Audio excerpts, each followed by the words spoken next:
하워드 클라인벨이라는 분이 쓴 성장 상담 교재라는 책에 나오는 이야기입니다. 어느 외딴 섬의 조용한 해변가에 많은 사람들이 여름철 그 해수욕을 즐기기 위해 피서를 옵니다. 인명구조대원들이 생명을 걸고 그 물에 빠진 사람들을 살려내며 그곳에서 안전에 최선을 다했습니다.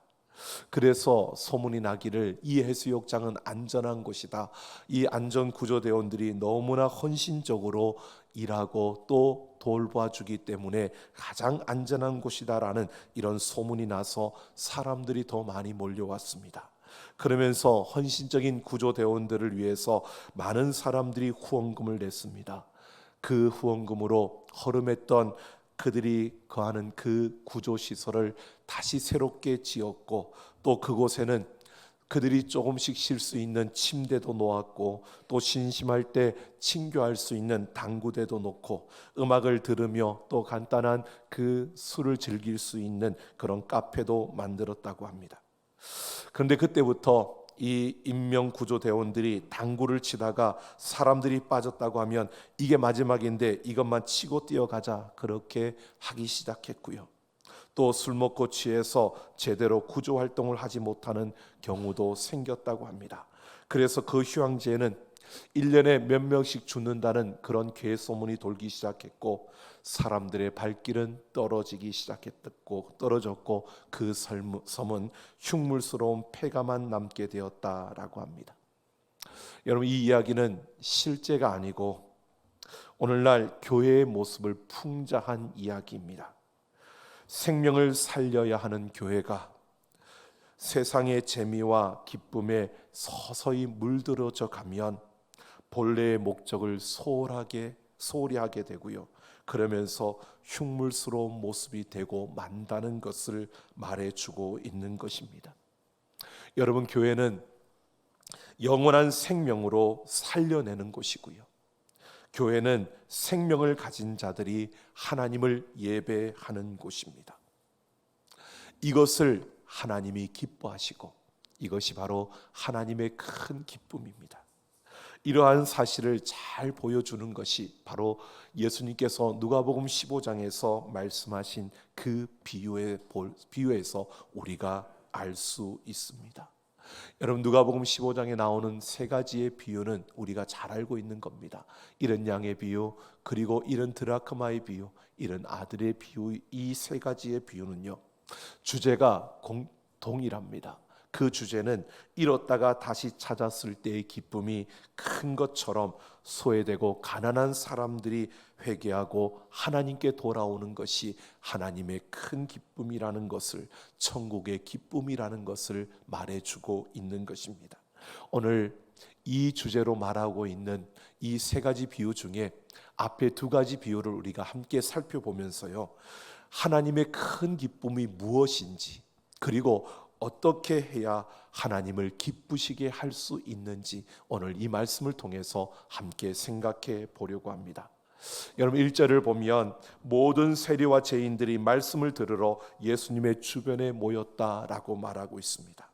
여기서 세리는 우리가 잘 알고 있는 것처럼 로마의 그 세금을 위해서 유다 자신의 백성들을 괴롭히는, 그래서 매국노처럼 여겨졌던 사람들이고요. 죄인이라는 것은, 여러분, 여기에서 말하는 죄인은 포괄적인 의미입니다. 죄를 지은 사람을 말하는 것이 아니라 유대인들은 그 당시에 어떤 사람들을 이 큰 넓은 의미로 죄인이라고 했냐면 질병에 걸린 사람들을 죄인이라고 취급했고요, 장애를 가진 사람도 죄인으로 취급했습니다. 뿐만 아니라 율법을 철저하게 지키지 못하는 사람들도 죄인으로 취급했고요, 그리고 가난한 사람들조차도 그들은 죄인으로 여겼습니다. 그러니까 보통 그 사회에서 인정받지 못하는 사람들, 이런 사람들을 총칭해서 죄인이라고 지금 이야기하고 있는 겁니다. 이렇게 세상에서 잘 나가는 사람, 잘된 사람들이 보기에 조금 모자라게 보이는, 조금 허술하게 보이는 이런 사람들, 이런 이들이 예수님께로 왔다는 것입니다. 예수님 말씀을 듣기 위해서 왔다는 것은 그만큼 그들에게 예수님의 말씀이 신선하게 들려졌다는 겁니다. 그런데 2절을 보면요, 이런 모습을 보고요, 바리새인들과 서기관들이 수군거리는 것입니다. 여러분, 바리새인들은 당시 율법을 그대로 실천하려고 했던 유대 사회에서 가장 모범적인 그런 자들이었습니다. 그리고 서기관들은 율법학자들이었습니다. 이렇게 바리새인이나 서기관 모두가 율법의 전문가들이었고 율법이 그들의 중심이었고 율법을 통해서 그들은 세상을 보았고 유대 사회를 유지할 수 있는 그런 기둥과 같은 그런 자들이었습니다. 이렇게 율법을 가지고 세상을 판단하고 보는 이들의 눈에 예수님이 그 죄인들이라고 일컫는 그들과 함께 하고 있는 이 모습은 그들에게는 탐탁지 않고, 그리고 예수님의 그런 행동이 용납될 수 없었던 겁니다. 그런 이들의 마음을 꿰뚫어 보신 예수님께서 오늘 비유로 말씀하시는 겁니다. 그 첫 번째 비유가 잃은 양의 비유인데요, 어떤 한 양치기가 100마리의 양을 가지고 있습니다. 그런데 어쩌다가 한 마리의 양을 잃어버린 것입니다. 여러분, 이럴 때 한 마리의 양을 찾아 나서야 할지, 아니면 99마리의 양을 돌보는데 더 힘을 써야 할지 판단하기가 그렇게 쉬운 그런 곳, 쉽지 않은 그런 상황입니다. 그런데 99마리를 들판에 두고 이 양치기는 한 마리의 양을 찾아 나서는 일을 선택한 것입니다. 그렇게 나서서 한 마리의 양을 찾아 나가는 이 양치기, 여러분 생각해 보십시오. 자칫하다가는 나머지 99마리의 양을 위험에 빠뜨릴 수도 있는 굉장히 위험하고 무모한 선택을 한 것입니다. 여러분, 우리가 보통 일반적으로 보면 100마리 중에 한 마리는요, 그냥 있어도 되고 없어도 될 만큼 여겨지는 아주 작은 양입니다.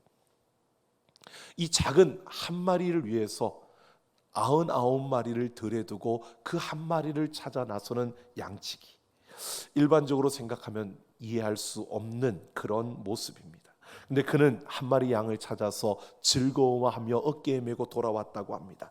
그러면서 6절을 보면 그는 친구들과 이웃을 불러 나와 함께 즐기자, 나의 어린 양을 찾았노라 라고 합니다. 여러분, 여기서 우리가 잠깐 한 번 더 깊이 생각해 보십시오. 이웃 사람들을 불러서 내가 양을 찾았다고 기뻐하며 잔치를 벌립니다. 잔치에 있어야 될 것은 음식입니다. 그 당시에 우리가 사람들을 초청해서 잔치를 벌리면 양을 잡습니다. 자, 그럼 이 양치기는 100마리의 양이 있었는데 한 마리를 잃었다가 찾았어요. 그러니까 기뻐서 이 찾은 기쁨에 우리가 잔치하자고 사람들 모았는데 양을 잡았어요. 그러면 양은 한 마리 양은 또 사라진 겁니다. 그러면 어차피 99마리 양이에요. 우리가 경제적으로 따지면 이 양치기는 진짜 계산 못하는 바보예요. 양을 안 잡아야지 내게 100마리인데 양을 잡았으니까 99마리가 되는 거잖아요. 그러니까 우리는 이 양치기가 한 마리의 양이 아까워서 이 양을 잃어버린 게 너무 아까워서 찾으러 나갔던 것이 아니라는 겁니다. 이 양치기는 잃었던 양을 다시 찾는, 잃었던 것을 다시 찾는 그 기쁨이 무엇인가를 알았던 것입니다. 여러분, 결론적으로 7절에서 예수님은 이렇게 말씀합니다. 죄인 한 사람이 회개하면 하늘에서 회개할 것 없는 의인 99으로 말미암아 기뻐하는 것보다 더하리라. 죄인 한 사람이 회개하는 이 기쁨을 양치기는 안다는 것을 말하고 있습니다. 여러분, 그 다음 두 번째 비유는요, 잃은 드라크마의 이야기입니다. 여자가 10개의 드라크마를 가지고 있었는데 그 중에 하나를 잃어버렸다는 겁니다. 여러분, 이 드라크마는 헬라 화폐의 이름이 드라크마고요, 로마 화폐는 데나리온입니다. 근데 1 드라크마가 1 데나리온과 같은 가치였습니다. 1 데나리온은 노동자가 하루 일하는 품삯입니다. 그러니까 1 드라크마도 하루 일하는 품삯을 잃어버린 겁니다. 그런데 이 여자가 10개의 드라크마가 있다라고 하는 것은 그렇게 10개 해봐야 그렇게 많은 아주 큰 액수라고 말할 수는 없습니다. 그런데 그 당시에 문화적으로 결혼을 하지 않은 여자들이 이 10개의 드라크마를 줄로 이어서 목걸이를 하고 있었답니다. 근데 그것은 하나만 잃어버려도 온전하지 않고 10개가 채워져야 되는 그런 목걸이. 근데 이 여인이 만약에 부자였고 넉넉했다면 그냥 잃어버린 거 잃어버렸네 그리고 다른 드라크마를 그다 끼우면 됩니다. 그런데 이 여인은 그런 형편이 아니었다는 겁니다. 그래서 이 잃은 드라크마를 찾는 이 모습을 보면 그는 그냥 간절함으로 그 잃은 드라크마의 최고의 가치, 이 가치를 알고 그것을 찾고 있는 것입니다. 그래서 찾았습니다. 오늘 9절을 보면 이 여자는 이 찾은 기쁨을 친구들과 이웃들을 불러서 함께 나누었다고 합니다. 여러분, 잃은 양을 다시 찾은 양치기, 그리고 이 여인뿐만 아니라 그 다음 세 번째 나오는 잃은 아들이 돌아왔을 때, 탕자가 돌아왔을 때 아버지가 또 잔치를 벌입니다. 여러분, 이것은 다시 찾은 그 기쁨, 잃었다가 다시 찾은 그 기쁨을 아는 모습을 우리에게 보여주고 있고, 이것이 삶의 축제임을 말하고 있는 겁니다. 여러분, 잃었다가 다시 찾은 이 기쁨에는요, 경제적인 논리가 통하지 않는다는 겁니다. 그 무엇과도 비교할 수 없는 큰 기쁨이었다는 것입니다. 그러면서 오늘 10절에서 결론적으로 말합니다. 예수님은 내가 너희에게 이르노니 이와 같이 죄인 한 사람이 회개하면 하나님의 사자들 앞에서 기쁨이 되느니라 라고 결론을 맺고 있습니다. 첫 번째 그 비유와 마찬가지로요, 여기에서도 죄인 한 사람이 회개하는 것, 이것이 하나님의 큰 기쁨이고 이것이 바로 천국의 기쁨이라고 말해주고 있는 겁니다. 여러분, 회개는 소극적인 의미로 자신의 잘못을 인정하는 것이지만 적극적인 의미로는요, 자신의 무능력에 좌절하지 않고 하나님의 절대적인 능력에 전적으로 의존하겠다는 삶의 결단입니다. 그러니까 죄인 하나가 회개하는 것을 기뻐하시는, 이것이 하나님의 큰 기쁨이고 이것이 천국의 기쁨이라는 것입니다. 즉, 우리의 삶의 중심에 하나님을 모시고 그 하나님을 향하여 내 삶의 중심이 온전히 드려지는, 이것이 하나님의 기쁨이고 이것이 천국의 기쁨이라는 것입니다. 그러니까 우리가 바리새인이나 서기관처럼 이렇게 잘났다고 잘난 척할 필요도 없고요, 뿐만 아니라 세리나 죄인처럼 주눅들 일도 없다는 겁니다. 우리의 중심에 하나님이, 누가 하나님을 기쁘시게 할 수 있느냐, 하나님이 어떨 때 가장 기뻐하느냐, 우리의 중심에 하나님을 모시고 내 삶의 중심에 하나님을 모시고 그 하나님을 향한 절대 그 주권을 인정하며 그 하나님께 온전히 의존하며 살아가는 그 인생을 하나님은 기뻐하신다는 것입니다. 잃은 양을 찾았다는 사실과 잃은 드라크마를 다시 찾았다는 사실이 하나님께 큰 기쁨이 되는 것이고 이것이 바로 천국의 기쁨이라는 것입니다. 그런데 여러분, 이것을 조금 더 깊이 한번 생각해 보십시오.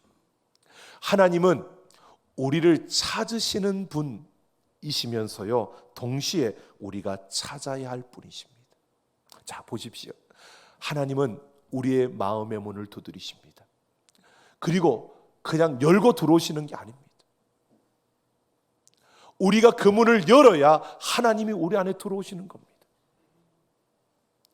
여러분, 하나님이 우리를 먼저 택하셨고 우리를 찾아오셨습니다. 그래서 우리에게 믿음을 불어 넣어 주셨습니다. 중요한 것은 그 믿음을 내가 찾고 그 하나님 앞에 그 믿음을 고백하며 나아갈 때 우리는 구원의 그 경험을 할 수 있는 겁니다. 하나님이 문을 두드리시는데 우리가 문을 열어야 그 하나님을 만날 수 있는데, 나에게는 99마리의 양이 있어. 여러분, 그렇게 앉아 있다면 양치기가 99마리의 양이 아니라 한 마리의 잃어버린 그 양을 찾아서 달려가는 그러한 거룩한 갈망함이 우리 안에 있어야 우리가 하나님을 만날 수 있다는 겁니다. 하나님은 끊임없이 우리의 마음의 문을 두드리는데 이런 한 드라크마, 그것을 찾기 위해서 온 집안을 들썩거리며 어디에다 잃어버린지도 모르는데 그 집안 구석구석을 뒤지면서 그 잃은 드라크마를 찾기 위해서 간절하게 찾는 그 여인의 간절함이 우리에게 있어야 우리가 하나님을 만날 수 있다는 겁니다. 하나님이 나를 찾아오셨으니까 그냥 나는 만나지는 거야? 아니요. 우리에게 들려지지요. 우리에게 말씀합니다. 하지만 내가 그런 간절함과 그런 거룩한 열망이 없이 우리는 하나님을 만날 수 없는 겁니다. 죄송합니다. 여러분, 이 자리에 다 와 있다고 해서 여러분들이 다 하나님을 만났다라고 착각하지 마십시오. 예수 그리스도가 우리를 위해서 십자가에 죽어주신 그 예수님의 그 은혜와 사랑이 우리의 가슴에 와서 하나님께서 우리의 가슴을 두드리는데 내가 열고 만나야 되는 겁니다. 내가 믿겠습니다. 그러면 되는 게 아니고요.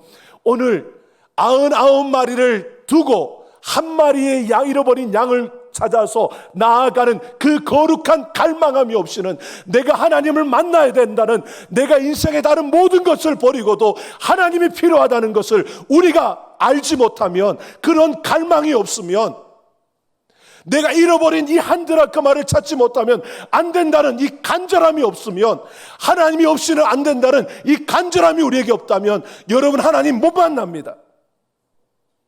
하나님이 여러분의 가슴을 두드리지만 여러분은 하나님 만날 준비가 안 된 겁니다.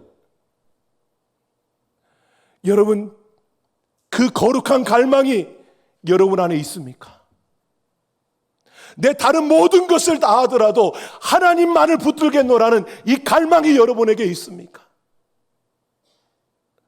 다른 어떤 것이 아니라 이 하나님만이 내게 필요하다고, 여러분 이 하나님 없으면 안 된다고, 여러분 그 하나님 붙들고자 하는 그 간절함이 여러분에게 있습니까? 그러면 만난 겁니다. 이 간절함과 이 갈망이 없으면 여러분 내 귀에는 하나님이 들려지지만 여러분의 마음의 문이 꽉 닫혀 있는 겁니다. 세상이 두렵습니까? 하나님이 두렵습니까? 우리는 세상이 아니라 하나님을 두려워해야 되고요, 하나님을 공경해야 되는 겁니다. 오늘 우리는 보십시오. 예수 믿으며 천국 간다고 천국을 이야기합니다. 그런데 여러분, 마태복음 13장 44절을 보면요, 천국은 마치 감추인 보화와 같다고 말합니다. 이것을 발견하면 기뻐하며 돌아가서 자신의 모든 것을 팔아서 돌아와 그 밭을 산다고 합니다. 여러분, 예수님이 나를 위하여 십자가에 죽어주셨습니다. 여러분, 그 생명이 여러분에게 있습니까? 이 생명이 있어야 우리는 천국을 갈 수 있는 겁니다. 이 천국을 가기 위해서 여러분, 우리가 세상의 것이 아니라 이것보다 더 하나님을 붙드는 우리의 모습, 이 갈망과 이 간절함이 우리에게 있느냐고요. 여러분, 그 밭에 묻혀있는 보화를 갖기 위해서요, 자신의 전부를 다 내려놓고 그것을 찾으려고 하는, 그것을 갖고자 하는 그 갈망과 간절함이 우리에게 있어야 우리는 그 하나님을 만날 수 있는 겁니다. 그럴 때 우리는 하나님을 기쁘시게 할 수 있고요, 그것이 하나님의 큰 기쁨이 되는 겁니다. 여러분, 우리가 직장생활 그만두고 아무것도 하지 말라는 이야기를 하는 게 아닙니다. 그보다 하나님이 우리에겐 더 소중하고 더 가치 있고 더 우리 인생의 내 삶의 주인이라고 내가 느껴진다면, 여러분, 우리는 어떤 선택을 해야 될지 보십시오. 여러분, 매일 교회 잠깐 들려서 30분 기도하는 거 어려울까요? 하나님 말씀 한 구절 여러분 암송하는 거 어려울까요? 여러분, 생각해 보십시오. 직장에서 이거 오늘 우리 회사에서 해야 될 이 부분 다 암송하라고 그러면 여러분 할까요, 안 할까요? 이거 인사 고과에 들어가는 거라고 외우라 그러면 외울까요, 안 외울까요? 그런데 말씀은 머리가 나빠서 안 외워진다고. 여러분, 우리는 너무 쉽게 핑계하고 있는 게 아닐까요? 여러분, 교회 잠깐 들려서 30분 기도하는 거, 기도 제목까지 다 해서 그것만 읽어도 30분 되는데 어려울까요? 여러분, 무엇이 우리에게 정말 소중한지를 잊지 않았으면 좋겠습니다. 프랑스의 나폴레옹 황제가 워털루 전쟁에서 참패하고요, 세인트 헬레나 성에서 유배 생활하고 있을 때 한 기자가 물었습니다. 당신 평생에 있어서 가장 행복했던 순간이 언제입니까? 나폴레옹이 한참 눈을 감고 회상을 하더니 이렇게 답합니다. 전투가 치열하던 어떤 주일이었지요. 그때 나는 쫄병이었지만 아침에 철모를 벗고 교회에 가서 하나님께 감사하고 예배를 드릴 때 뜨거운 눈물이 흘렸습니다. 바로 그때가 나에게 있어서 가장 행복했던 때였습니다. 그러나 나는 어느 날부터인가 예배를 빠지기 시작했고 지금 전쟁에서 패배하여 이처럼 유배 생활을 하고 있습니다. 여러분, 나폴레옹과 같은 이런 후회스러운 고백을 남기지 않기를 원합니다. 예전에 나 그렇게 뜨겁게 예배했던 때가 있었어가 아니라 지금 우리가 그렇게 뜨겁게 하나님을 예배할 수 있는 자가 되어야 합니다. 여러분, 지금 하나님이 우리의 마음을 두드리시는데 99마리는 어떡하라고 그리고 앉아있지 마시고요. 물론 직장들 가운데 교회를 가지 말라고 해서 못 나오시는 우리 성도들도 있습니다. 여러분, 그런데 공예배 자리에 못 나오더라도요, 간절함이 있으면 우리 교회는 24시간 문이 열려 있잖아요. 언제나 와서 여기 와서 하나님을 찾고 부르짖고 기도할 수 있지 않습니까? 핑계하지 마시고요.